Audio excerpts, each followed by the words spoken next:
Can your party withstand the pressure of this opposition that is coming? This man couldn't be Senator, but he is hungry for power. You've seen defeat and you've seen victory in an election. You've seen victory and you've seen defeat. Do you think that this pressure, if Atiku emerges, if Peter Obi emerges, if Amechi emerges, do you think that, and Jonathan is also in the fray?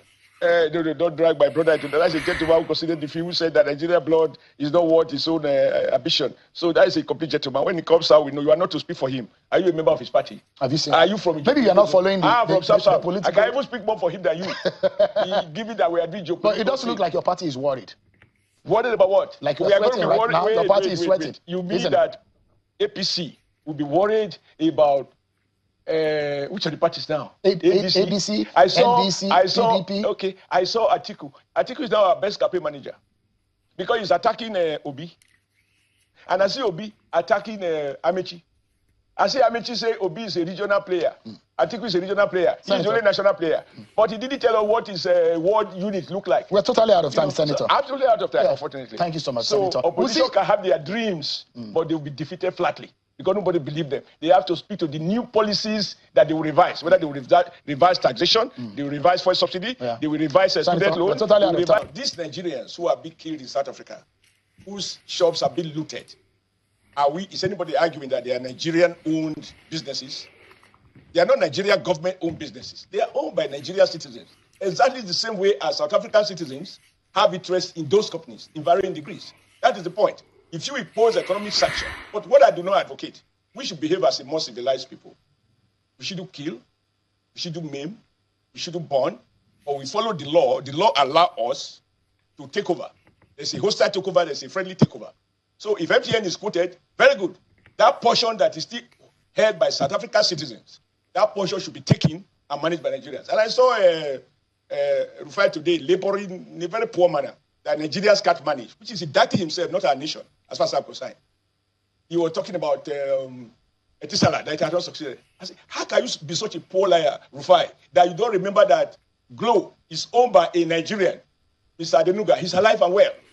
How can you not know that Airtel has sufficient Nigeria content and is doing well? Why are you suggesting that Nigerians cannot hold a GSL company? Because he's so self-opinionated, so paranoid that he lied lavishly and he lied confidently. But this is not a reporting. This is not a reporting platform. We're here to. Let me speak to the point. The other point you made. Yeah, and I'm saying that it's about, is Nigeria, the past government not being complicit? You said it all. Nigeria have been the poachy bank. They poach us in Ghana, we turn the other cheek. But for Ghana, sometimes I have mixed feelings because once upon a time we had a Shagari government that asked Ghanaians to go home. That is what gives right to this popular Ghana must go. And because for me, that is the problem. When governments are in trouble, they sought to divert attention. Exactly the same way as President Ramaphosa is in trouble at the moment with his own people. And it was very convenient for him to behave as if the problem is not caused by him, it's caused by other Africans. So I believe that we can't be the proverbial punch bag that Ghana can punch us, South Africa can punch us, any country can punch. Even there was a time, I think this small country, Guinea, Equatorial Guinea, whatever, they were dealing with some Nigerians who are farmers or cocoa farmers in those countries.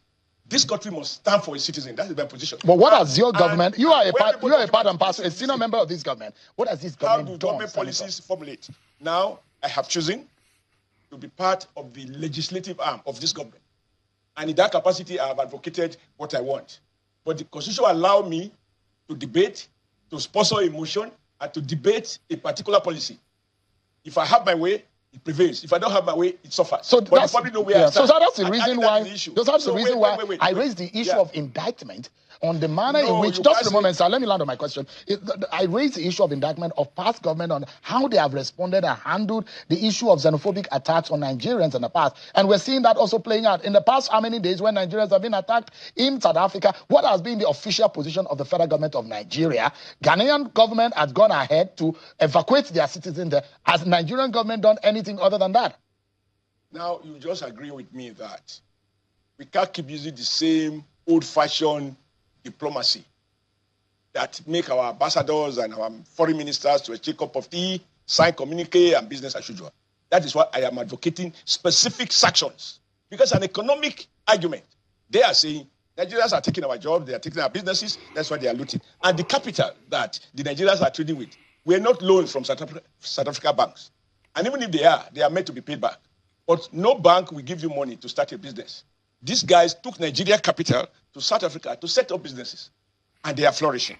And then somebody is full of envy. And then the state is not protecting them. So I'm saying, if previous government over the years have gotten used to these cocktail dinners and parties, nice talks, don't hurt me, I don't hurt you, but this is not too nice, don't do it again, my people are not too happy, so I will move on. This time, we should not only back, we should bite.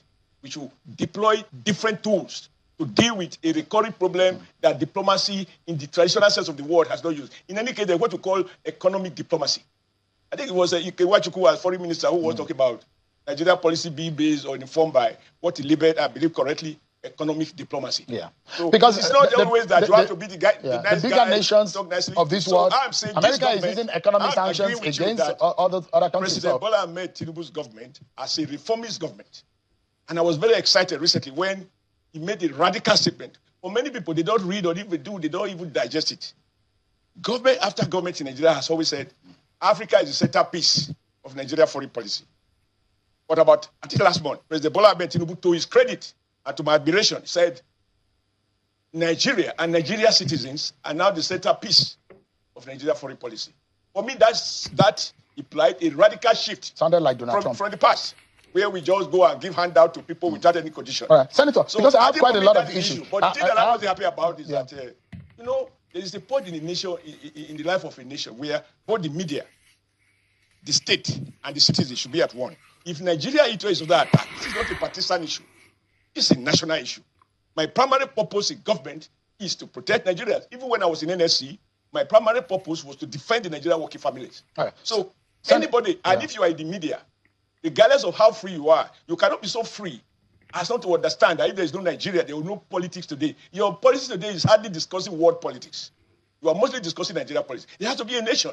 And if we are here looking helpless, where we know that these guys who are chasing our people are marketing, what do you call it? Small cricket, right? And these guys are marketing elephant legs in our stores. For example, if you take over, because again, I was shocked that Tufai said Nigerians cannot manage. Whatever you want to see, Peter Obi is managing his trading business. So if we crash ShopRite, Peter Obi can take it over. Well, he can expand his business. ShopRite business is actually now being divested as a different entity from the South African. So, I took time to understand the way in which multinationals work. The same person can bear different names in different countries. They can use different purpose vehicles to buy shares as such that the real owner, you will never see him. That is the word of business. Let's take a quick break because we should not be the one that always turn the other cheek. Xenophobic attack is not the only matter I wish to take up with you. But let's go on a first break on the program. But when we return, I remember that we nationalized many companies because of South Africa. We nationalized Shell.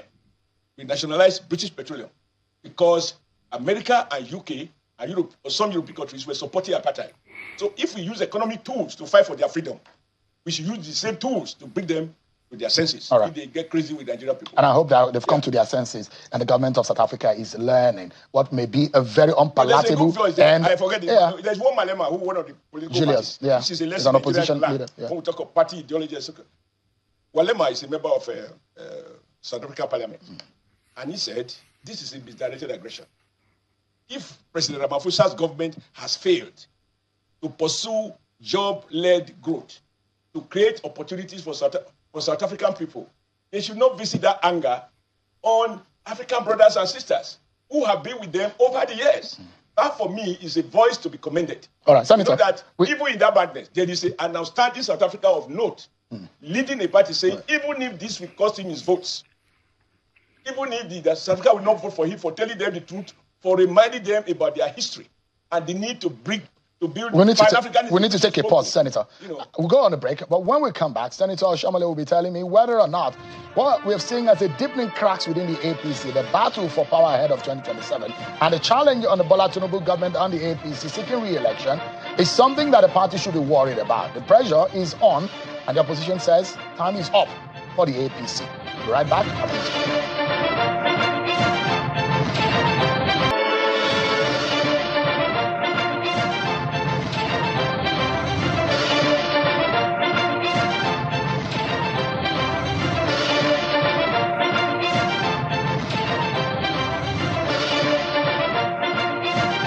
Thanks so much, everyone. Senator Oshiomhole, former APC National Chairman, former Edo State Governor, and the Senator representing Edo State in the National Assembly has been speaking with us on the program tonight. Senator, I'd like us to manage our time so that I can be able to take you up on several of the issues I've lined up for our conversation tonight. Senator, quickly and briefly, can you tell Nigerians if there is no kind of hypocrisy that we're playing in this country? We're shouting whatever that is being done to Nigerians in South Africa is wrong.